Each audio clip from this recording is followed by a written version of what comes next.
এই দেখে এসছে, এটা কে চিনিস? এটা কে? এটা কে? মানি বল।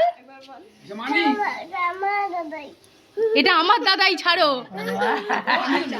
আচ্ছা একটু ঘরে ঢুকে যা। ভাই তুই একটু দাঁড়া, পাপি আগে ঢোকো তাড়াতাড়ি। একটু দাঁড়া ভাই, দাঁড়া, এখন ঢুকিস না, দাঁড়া না। আমাকে ধরো, আমাকে ধরো।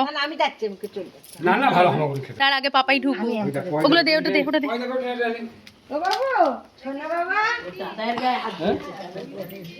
সানির ভাই, এগুলাকে ধরো, এগুলাকে ধরো, একটু রেখে দাও। কি করবে? এগুলোকে রেখে দাও। হ্যাঁ দাঁড়াও, এই যে আমি এক হাতে রাখবো না। চলো দাঁড়াও, দাঁড়াও। ওয়েলকাম, ওয়েলকাম, আসো আসো আসো।